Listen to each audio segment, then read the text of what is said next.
Welcome to Cross the Tracks, the podcast whose mission is to highlight the artists behind the best new releases from both the hottest new talent as well as some of the biggest black music artists.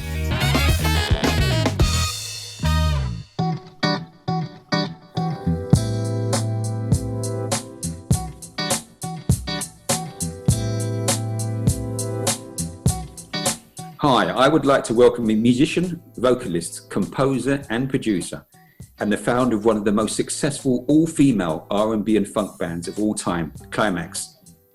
Formed in 1979, Climax was really something of a musical phenomenon.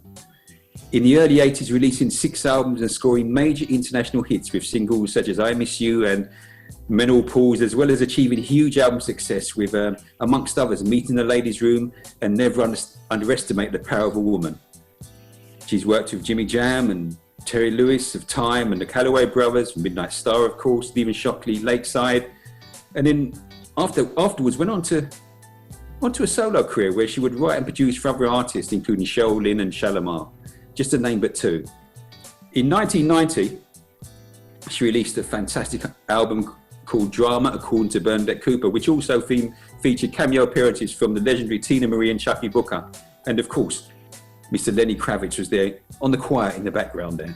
So anyway, the reason I thought I would try just to get this lady on because she's been doing some special things recently. And of course, I'm talking about, how can I put this simply? The irresistible force, which is none other than Miss Bernadette Cooper. Bernadette, how are you? I am fantastic, Wes. How are you? I'm remarkable, thank you. Remarkable. I'm really pleased you could come on and just have a chat about what you've been doing recently. As I said, I mentioned the latest track which you brought out called Believe in Us, which I must admit really rocked me. And I know it's causing, it's causing a stir over in the UK and in Europe. So I thought I'd get you on just to tell me a little bit about that track. And then maybe we can dip into some of your recent past as well to find out what you've been up to and also what your plans are for the future. How do you feel about that? Oh, fantastic. I was approached by Osunlade. I don't know. Osunlade is pretty famous in Europe. He's a great DJ, and yes, he hit me up and he said, he says, I want to send you a track and I want you to do something with it. I go, okay, no problem. So he sent the track. I go, okay, brilliant. I can work with this track. So I played around with it for about a week, left it alone, and I said, no, I'm going to really focus on giving him the best that I can give him, because I was honored that this, really incredible creative genius, I think, contacted me. So I worked on it for about another week, and I left it alone, walked away, came back, and I finally sent him the draft. And he goes, I love the draft, but I need more of you. I need more of Bernadette Cooper. So I went back in, and I laid the deuce part, the talking part that you hear right now. And he got it back. He says, I love it. I'm not changing anything, because I think initially he was going to add the choruses or something like that. He says, I'm not changing a thing. He said, this is it right here. So that is what you have is Believe in Us. You got to believe in something. So I walked into the room looking good as usual with no expectations to stun on everybody. But I saw Mr. Right tonight, and I love myself. Everybody needs love. So I strolled over to him and said, why not believe in us? Well, could I say that, as I said, the track really just rocked me. It's one of those subtle tracks which kind of creep up on you. Yes, thank you. You start off with a serious face, and then you end up breaking out into a smile by the end of it. So it's really nice. Oh yeah, oh yeah. That's my style. Yeah. So tell me, Bernadette. I mean, apart from that track, what have you been doing recently? There are people saying, "Well, what's this lady been up to?" I'm constantly writing and producing. I just put out a project with me and one of the girls in Climax called "How to Survive a Midlife Crisis." We just dropped that right in the beginning of the pandemic, so it got lost a little bit. But I'm going to revive it soon. But that project is really a good project. A lot of jazz influences, a lot of wonderful things from the lead singer of Climax and myself. Will there be singles coming off of that project, or will it be like an album or an EP or? Yes, it is an album. I'm going to release another single from it soon. But once I did this song with Osalati, it has taken off. So that now there's a demand for the second single.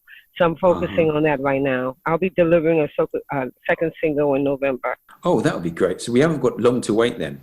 No, you don't, and it's great too.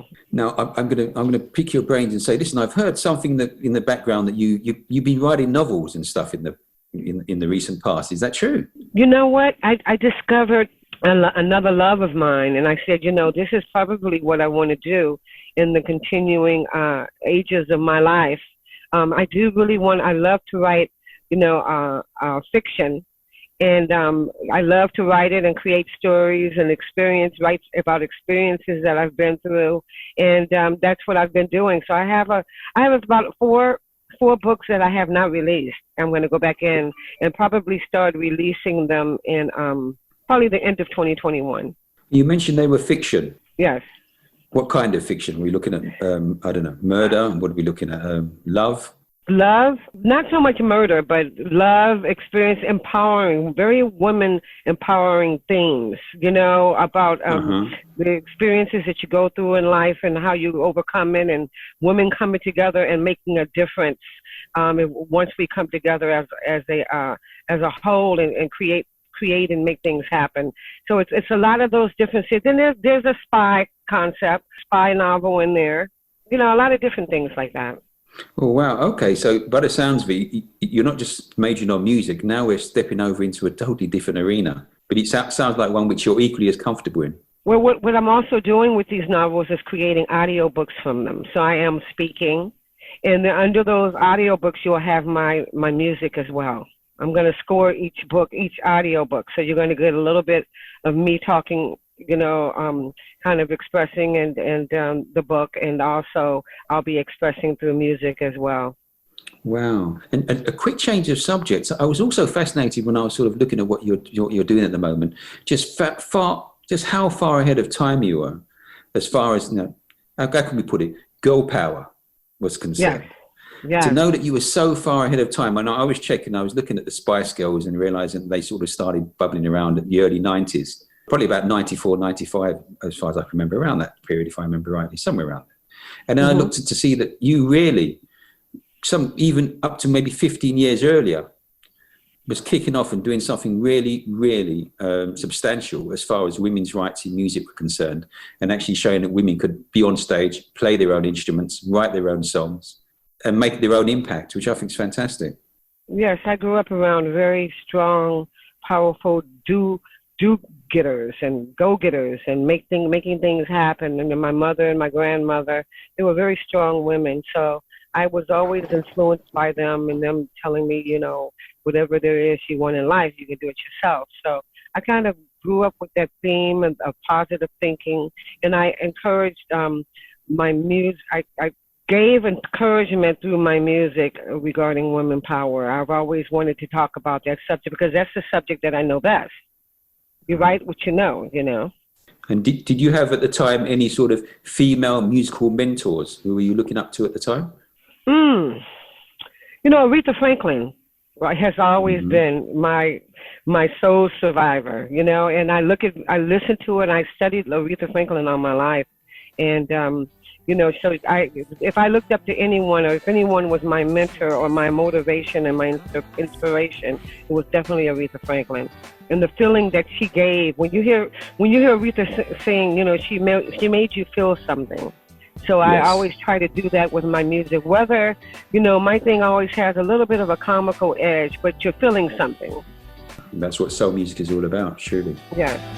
You got to believe in something. This is true, but I don't know. Trust in someone. Okay. You got to have faith to make it. Can I ask you, if there was, let's say, a young girl, a young woman of 16, 17 came to you now and said, listen, I can see what you did, what you managed to achieve by, literally forming one of the biggest ever funk and R&B female bands. What advice do you think you could give them? Sort of coming into the, because there's a lot of people listening to the show who will be sort of in the industry, just starting off, but also really admiring people like yourselves who really, and trying to really just build things from where you left off. So what do you reckon? What would you advise? You know, that's a hard question to answer. I've been asked that question a lot, but it's hard to answer because everything has changed. So the advice you would give someone, you know, on how to proceed, you know, in the past is different from now. But the few things that never change in life is determination, vision, and holding on to that vision if you really feel that that is your mission in life. You know, don't let anyone ever deter you, because everyone has their opinion, everyone has their own mission. So you have to stay true to what you believe, but also, you know, be commonsensical about it. If it doesn't appear to be working for you, then it's time for a new dream. Don't be afraid to switch over and start a new dream, you know, but the main thing is to be true to yourself, you know, and find out what your mission is in life. Everyone has a mission. You know, it could be small, it could be large, but it's your personal mission. Hold on to that and never let it go. And when did you decide that music was going to be your mission? I mean, can you remember what age it was when you said, you know what, I think I want to do this thing for a living? You know, I was one of those kids, I was very much to myself, you know, and I remember probably around 7, 8, I started realizing that I would follow melodies and I would listen closely and I would know the next phrase that was coming up or what the next phrase should be, or kind of following the melody of a song. I started to realize that. And then right around 11 years old, you know, maybe 12, my mom got remarried, and my stepfather had a drum set. So I started practicing on his drum set every day. And then I started performing in the church. And right about then I realized, yeah, this is what I really want to do. I love doing this. I had no idea how I was going to proceed in life, but I remember that overwhelming feeling of this is what I love and I want to do. So I would think about 12, maybe 12 to 15. Can you remember the first time, which maybe it was a gig, maybe it was news of a single going high in the charts? When is it when you thought, you know what, I'm here. This is where I want to be. The kid has made it. Can you remember that time?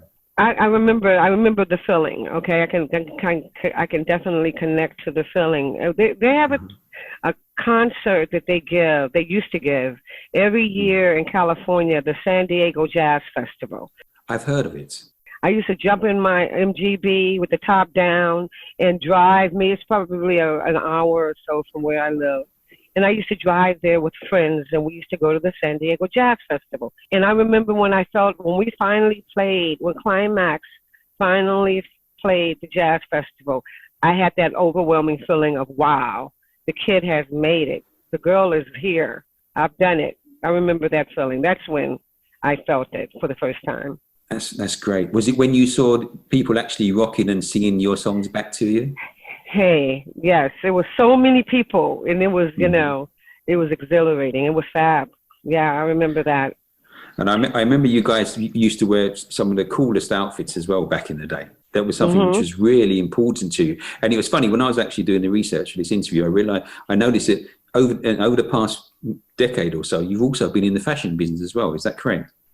You know what? Yes. It was natural. I never really studied it or whatever, but I've always had a love for fashion. And a lot of the clothes that the girls wore were mine, especially Lorena. You know, I always, even when we go on tour now, or when we used to go on tour, I would bring a bag of my personal clothes and everybody would grab onto it or whatever. Then I opened up my store on the East Coast. I opened up a store called Museum 68 Vintage, which is all vintage clothing that I collected in my travels. So I did that for a while, and it's a love of mine, and it still is a love of my house. My house looks like a store, you know, because I just love beautiful things, to be surrounded by beautiful things. Here's another example of passion. Here's another example of vision. It was just a feeling of mine. I moved to the East Coast, and I moved into this Art Deco building, but it used to be an old photo gallery, you know. So downstairs was a huge photo gallery, and upstairs was a dwelling. So I lived upstairs. I said, you know, I have to do something with this bottom part.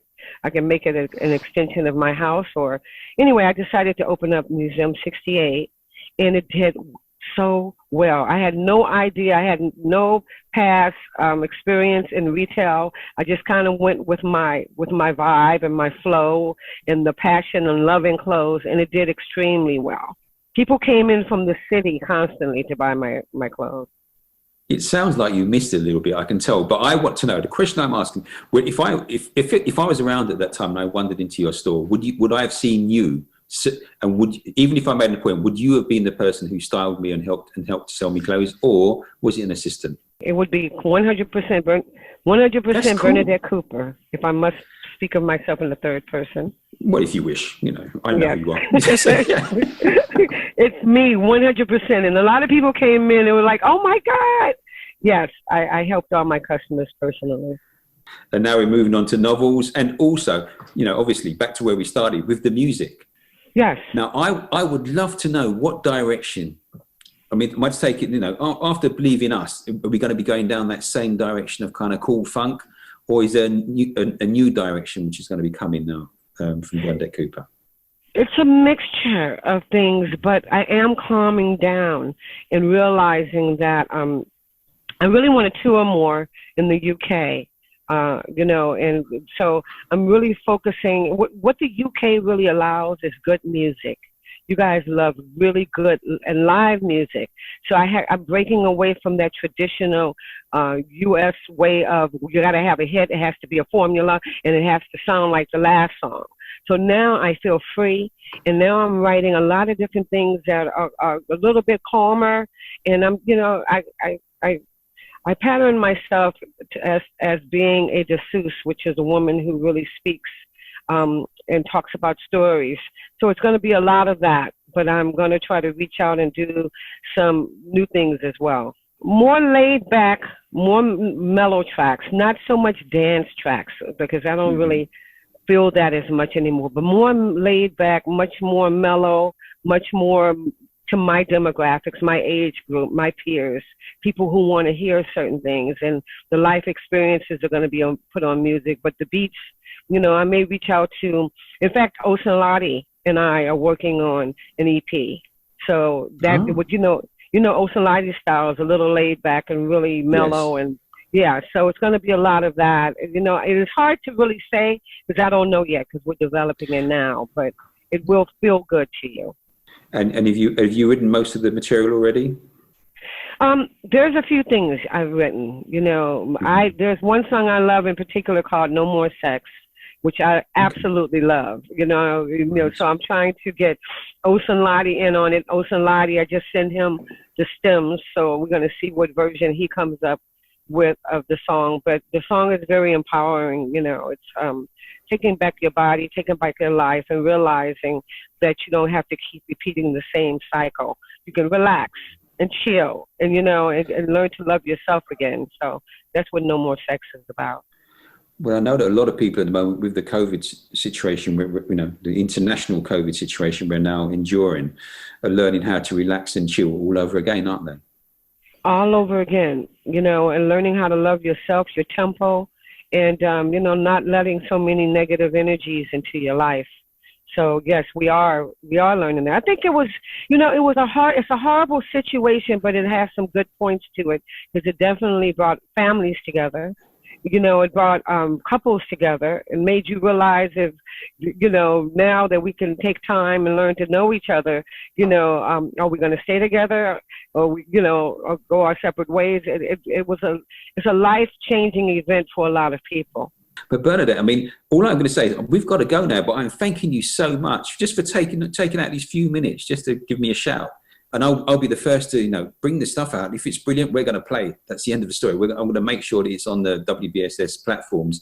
Your last track sort of really shot up in our weekly chart. I was really shocked by how many people just really, really just clicked onto it immediately and said, yeah, this is great. I got great response. I'm shocked by it. I'm a little bit shocked right now because it's like, whoa, I'm a little bit of shock, but I'm so grateful, to the UK for embracing me. And, I can't wait to get there and put on the most incredible show because my shows are always fun and funky and funny. So you guys will love that.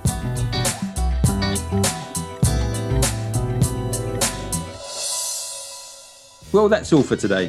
Thanks for joining me for this episode of Cross the Tracks. Join me again soon for our next journey.